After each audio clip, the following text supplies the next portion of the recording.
Précédemment dans Retro Game One Anatomie. Le docteur Balourg s'est vu refuser le poste de chef de chirurgie de l'hôpital de Paris-Ouest. Va-t-il assumer cette terrible décision ou va-t-il complètement perdre sa légendaire concentration ? Le docteur Labour, sous l'influence de la pression, va-t-il renoncer à son calot fétiche ? Va-t-il abandonner la ville pour repartir sur le terrain et se consacrer à sa grande passion, labourer ? Oh, c'est pas possible ce bruit là. On peut pas travailler dans ces conditions. C'est une calamité, vraiment. Je vais vous dire, cet hôpital est dirigé avec les pieds. Et ça se sent. C'est peut-être une mycose. Mais non, ça c'est le chef qui est complètement dépassé. Et puis c'est tout. Il est temps qu'il cède sa place, franchement. Ah oui, c'est comme pour le caillot dans le cerveau du docteur Bénès. Il paraît qu'il a refusé d'envoyer le sous-marin miniature. Mais oui. Tu sais pourquoi ? Non. Parce qu'il veut pas que des gens travaillent soi-disant en sous-marin dans son service. Ouais. Voilà pourquoi. Vous feriez quoi, vous ? Professionnel. Eh ben déjà, je commencerai par engager une vraie infirmière, comme dans Mad Nurse, Commodore 64, vous vous souvenez ? Et puis, je sais pas, j'essaierai de trouver des nouveaux facteurs de motivation, comme dans Bing, Sex, Intrigue and Scalpel sur PC. Je le relancerai, moi, le projet fantastique voyage avec le petit sous-marin miniature. Il rentre dans le corps humain du patient, ça c'était génial. Et puis surtout, je referai complètement Paris-Est sur des bases de thème hospital, voilà. Non. Et voilà. Non. Quoi ? Nous sommes à l'ouest. Vous perdez complètement le nord, mon ami. Non. Non, nous sommes à Paris, l'hôpital Paris-Ouest. Paris-Ouest. Paris... Oui, Paris-Ouest. Ah ouais. Quoi de plus approprié pour commencer cette série de jeux sur le monde médical que de parler de naissance et de maternité. Mad Nurse, sorti sur Commodore 64 en 1986, vous glisse dans la blouse d'une infirmière qui doit gérer 3 étages regorgeant de bambins incontrôlables. Sautant de berceau en berceau, galopant dans tous les sens, ils cherchent des prises de courant pour y loger leurs petits doigts boudinés et des médicaments à boulotter. Bref, le cauchemar. Pour vous consoler, il y a un ascenseur. Ça repose les mollets. Toujours dans la catégorie cauchemar médical, mais dans un autre style, voici Le Voyage Fantastique, sorti sur Spectrum en 1984. Cette adaptation du film du même nom vous plonge à l'intérieur d'un sous-marin miniature dans le corps d'un chercheur en quête d'une tumeur à éradiquer. Le problème, c'est qu'au bout d'une heure, vous et le submersible reprenez taille humaine. Il faut donc faire très vite pour flinguer le caillot et s'échapper par une larme. Il y avait d'autres moyens pour sortir éventuellement, mais pour une bonne digestion, il faut compter 4 heures. Associé médical et Allemagne, et vous pensez immédiatement à la soporifique clinique de la Forêt-Noire ou le non moins soporifique d'Eric, pour le phénomène physiologique que représentent les valises qu'il avait sous les yeux. Et pourtant, en 95 sur PC, c'est à nos amis allemands que nous devons le troublant Sex, Intrigue and Scalpels.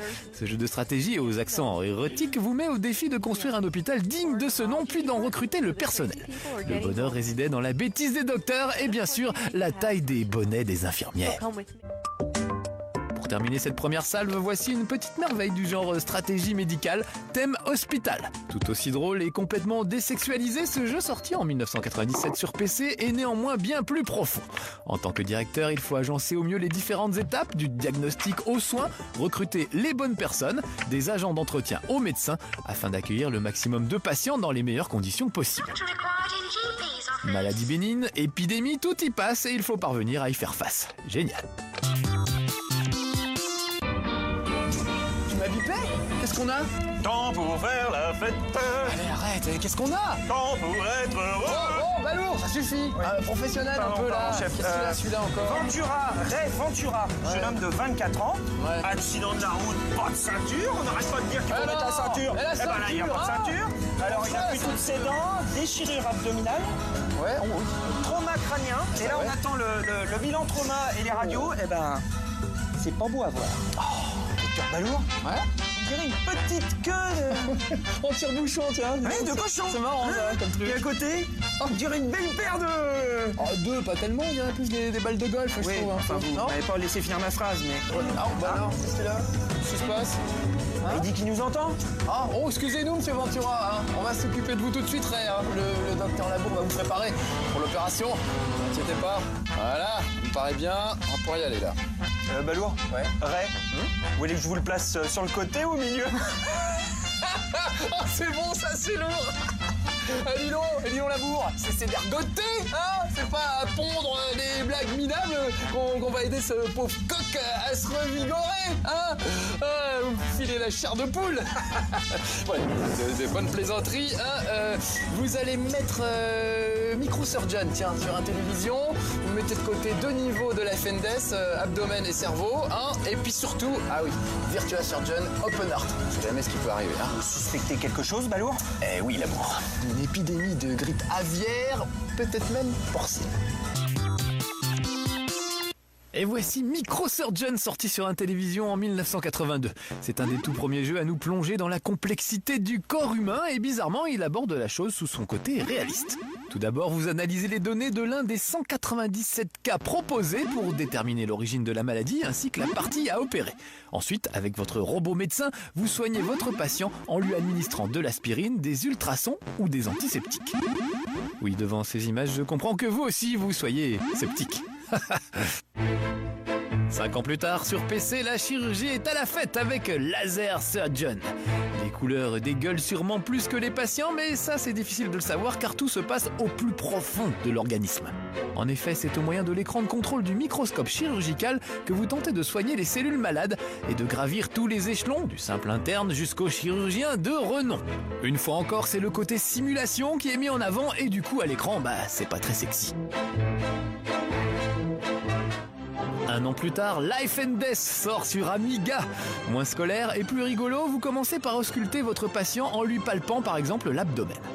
Dès que vous avez trouvé où il souffre, plusieurs options. L'observation, la médication, l'intervention d'un spécialiste ou des examens supplémentaires comme des radios ou une échographie.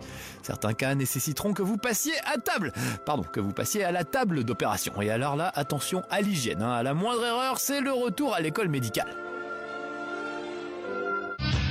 Un petit bond en avant de 2 ans et nous voici dans la suite de Life and Death sur PC avec Life and Death 2, The Brain. Reprenant les mêmes ficelles que précédemment, vous voici de nouveau chirurgien tentant si possible de sauver la vie des pauvres malades qui passent sous votre scalpel. Les graphismes et le gameplay ont été un peu améliorés, mais la principale différence entre les 2 épisodes tient à la partie du corps opéré. Alors que le premier s'attachait à l'abdomen, celui-ci se concentre plus volontiers sur le cerveau. Cerveau. En 1997, le docteur Miyotante, à qui nous devons Life and Death, revient avec Virtua Surgeon Open Heart. Des bancs de la fac jusqu'à la table d'opération, vous ferez tout le parcours qui transforme de simples petits résidents en pointure du bloc opératoire, comme dans Grey's Anatomy. C'est tellement bien foutu que sur la boîte, un message avertit les futurs pros du scalpel que, malgré la qualité et les informations du jeu, il ne doit en aucun cas être utilisé pour diagnostiquer ou traiter de vraies maladies. Ça laisse rêveur. Docteur Balourd, vite, réveillez-vous! Qu'est-ce qui se passe? Paris-Ouest est attaqué, il y a des cochons et des poulets partout! Bon Vite, sang, faut vous préparer! une épidémie de crêpe aviaire! Mais je suis prêt, tant pis. On va les faire battre en retraite. On va commencer par les petits poulets, là, les poulets de Chicken Run, hop là, on va les faire fuir les poules. Ensuite, je m'attaquerai au cochon de Hog of War, œil pour œil, dent pour dent. On est parti. Je vais leur faire voir qui c'est qui fait la loi de l'Ouest sauvage, de Paris-Ouest. C'est moi, le descendant de Freddy Farkas. À l'attaque! Ah, si la grippe aviaire pouvait ressembler à Chicken Run, au moins ça nous ferait bien marrer. Chicken Run, c'est d'abord un film d'animation en pâte à modeler, des indispensables et talentueux studios Hardman, à qui on doit également Wallace et Gromit. Ensuite, c'est un jeu vidéo dans le style action-plateforme, sorti notamment sur PlayStation en 2000. Malgré le lourd fardeau de la licence, celui-ci s'en sort avec les honneurs et permet de passer un excellent moment en retrouvant l'improbable évasion des poulettes et des poulets qui tentent maladroitement d'échapper à un bien funeste destin. Dans la série Et si les animaux avaient la parole, Hogs of War est un des jeux les plus réjouissants qui existent. Bourré de bugs et de défauts de toutes sortes, ce jeu de stratégie au tour par tour n'en demeure pas moins désopilant grâce à des dialogues parfaitement écrits et à des voix réalisées notamment par Yves Lecoq, des Guignols de l'info. Simple repompe de Worms tout en 3D, chaque équipe devait réussir à trucider l'ensemble des adversaires pour triompher. Et comme le colonel le dit très bien, qui contrôle les truffes, contrôle le monde. Voici l'ancêtre du docteur Balourd, le bon Freddy Farkas. Paru en 93 sur PC, ce point and click déjanté dans l'esprit des Leisure Suit Larry raconte comment dans l'Ouest américain des années 80, enfin 1881, pas en pleine boom de Madonna, bref, ça raconte comment un cow-boy de talent se reconvertit en pharmacien. Dans un charmant village, il aide le docteur local avec ses petits diagnostics et décoctions jusqu'à ce que les habitants commencent à disparaître. N'écoutant que son courage, Freddy mène l'enquête. Eh, Balourd. Ah, le poulet! Non, pas le poulet! Ça va bien. Le cochon! Tranquille, il se passe un petit coup de mou, quoi. Oh non, le cauchemar! Oh, le cauchemar! Non, mais toi, La grippe aviaire portée partout des poulets! Voilà. Le poulet qui dansait! Le poulet! C'est bon. En tout cas, bravo, hein. Vous avez sauvé la mise du Ray, là. De qui? Ah, Aventura? Oui, Ray Ventura, il est hors de danger. Ah, bah, Tout ça va fait bien. plaisir, tiens. Vous avez bien bossé, un petit peu de repos vous ferait du bien. Vous faites quoi ce week-end? Je sais pas, vous avez des choses prévues, vous? Oui, en fait, dans la boîte du coin. Les 3 petits cochons, là? Oui, les 3 petits cochons, il y a une petite recherche d'œufs.